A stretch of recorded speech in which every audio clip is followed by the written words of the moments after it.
chose il faut ignorer pour agir, et je plaide le pour. Dispose de 5 minutes. 5 minutes? Oh là là! Connais-toi toi-même. N'agis point sans avoir réfléchi.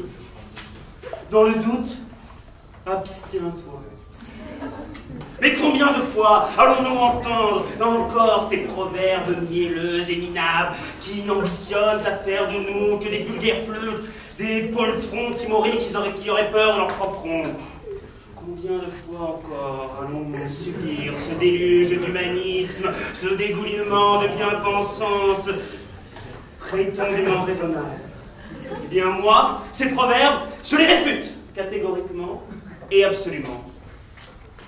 Mais sans cela, comment aurais-je pu me trouver ici devant vous, face à votre centaine de perdieux assassins qui m'assassinent sur la place publique? Un concours d'éloquence, ici? Ah, je regrette, il y a erreur sur la marchandise.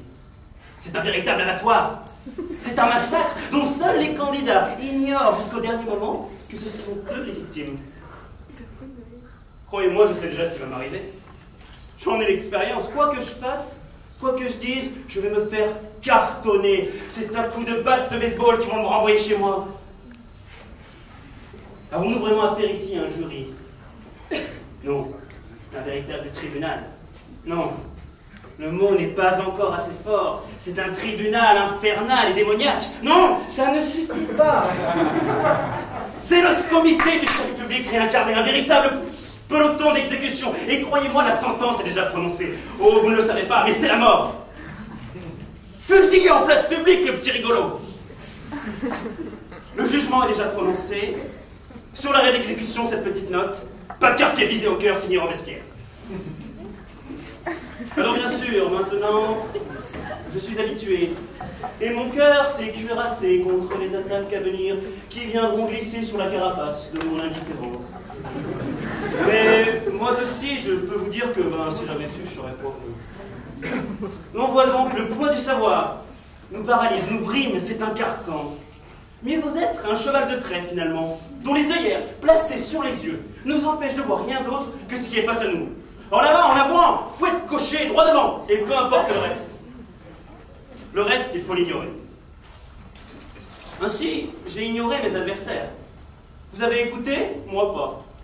Vous les avez compris? Moi pas. Je n'ai entendu qu'un vulgaire bourdonnement qui venait perturber mes oreilles.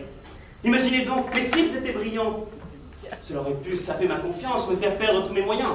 Vous me direz, s'ils étaient mauvais, cela aurait au contraire pu me redonner un surcroît d'espoir quant à mes possibles chances de qualification. Bien, mais finalement, jusqu'à maintenant, ce que je vous ai dit, c'est banal.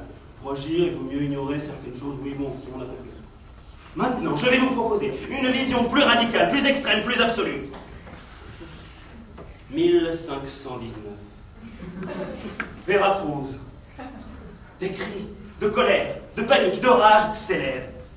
Dans la baie, tous les navires sont en flammes. Ils brûlent ces vaisseaux qui étaient le seul espoir de retour possible vers l'Espagne.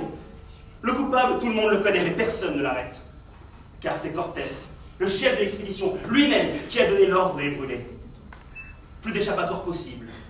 Face à eux, c'est la jungle, ces dangers, des bêtes féroces, un peuple indigène dont la principale occupation est d'offrir en sacrifice à ses dieux, avides de sang, des cœurs fumants et encore palpitants de ses ennemis sur d'immenses pyramides baignées de sang.